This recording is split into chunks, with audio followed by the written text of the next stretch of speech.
Now we'll hear from Cate Faehrmann from the Greens.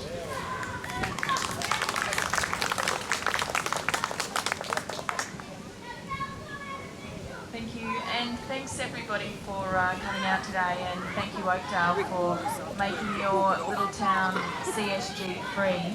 I've just driven this morning from Gloucester, where, of course, any of you who have been following the coal seam gas issue know that Gloucester are really doing it tough as well.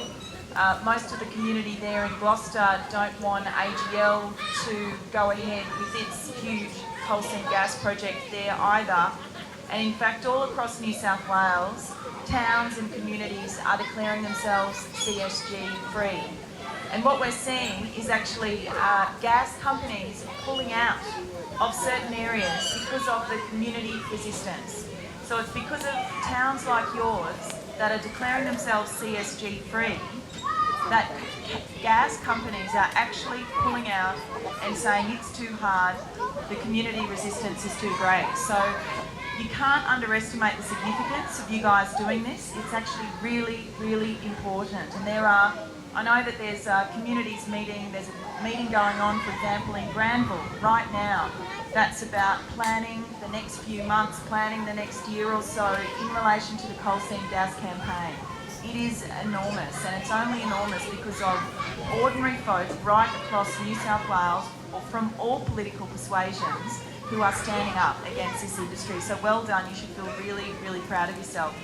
I'm just commenting a little bit on what the member Jai Rao was talking about in terms of what the O'Farrell government has done.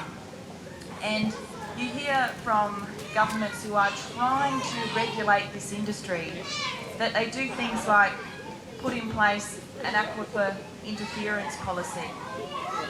I don't understand how fracking a coal seam gas well can be safe for water supplies anywhere. I don't understand how the government can have an aquifer interference policy and still consider drilling in Sydney's water catchment.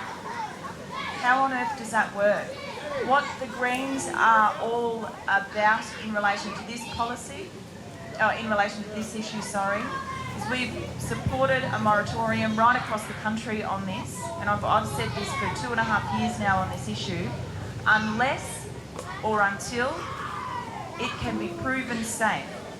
So until coal seam gas drilling, and I'll tell you that's a big if from where I'm sitting and what I'm seeing in terms of this industry, until it can be proven safe. But what we're seeing in Queensland and what we've seen in the US is that coal seam gas activity does pollute waterways. Coal seam gas activity does fracture, obviously. Coal seam gas beds releases methane and other chemicals into the waterway, which can never be fixed. This is what communities are worried about. They're worried about their livestock, they're worried about their water supply, they're worried about their kids' health. Frankly, I don't think we need coal seam gas as an energy supply. I don't think we need the jobs when it comes to coal seam gas, because energy jobs are going to happen somewhere else, because we all need energy, right?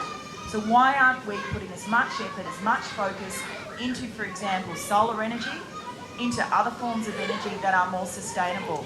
It's not about, Jai's rolling his eyes, it's not about, you can't risk water and throw up the jobs argument. I'm sorry, it does not hold true. We have to be able to protect our water supply, and we can. And we look at alternative sources of energy that do not wreck our water. So I never buy the argument that, well, you know, it's about jobs and energy. No, it's not, because the government is not putting as much effort as they need to into solar. In fact, we have coalition government in New South Wales not supporting the solar industry enough. Another example, another issue as well, is we've been talking about a domestic gas reservation policy. This government doesn't have one. Most other countries have one. A lot of our gas at the moment is being readied for export. The burgeoning gas industry is all about export. So we are one of the only countries with gas that does not have a domestic gas reservation policy. So also, the arguments that you hear about jobs, we can deal with that. The arguments that you hear about energy, in fact, it's about export.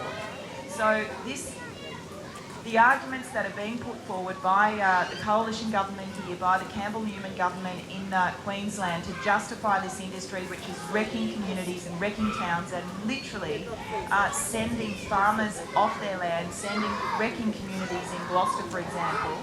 I spoke with a woman last night who spoke about the appalling behaviour of the coal seam gas industry there, and what that's doing for individual farmers, individual households, and how they're almost being intimidated off their land. I heard of some pretty appalling tactics last night at around a fire, actually talking to a few locals.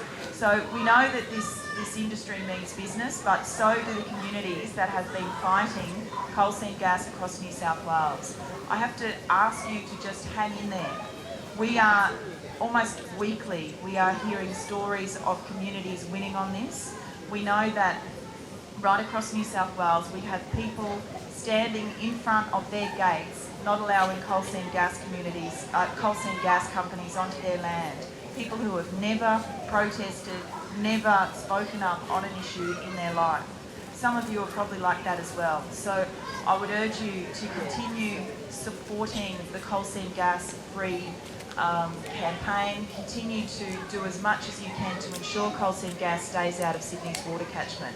We cannot risk it. And I'll leave you with this one urge. Don't believe everything you hear from the coal seam gas companies. They are wanting to make a profit out of the gas in the coal seams. That's their number one priority, is not keeping the water catchment safe, is not keeping your community safe. So congratulations Oakdale, well done. You have joined a huge movement in New South Wales and across Australia. The Greens will continue to support you, we will continue to speak up. We have Jeremy Buckingham, who is a Greens colleague of mine in the New South Wales Upper House, about to move an amendment to a mining bill that's before the Parliament that will allow landholders to say no to coal and gas companies that come onto their land. Obviously, I don't think that's going to get supported, but we will continue to be moving amendments, continuing to represent people out there in the community, in the Parliament. So thanks again, everyone. Well done.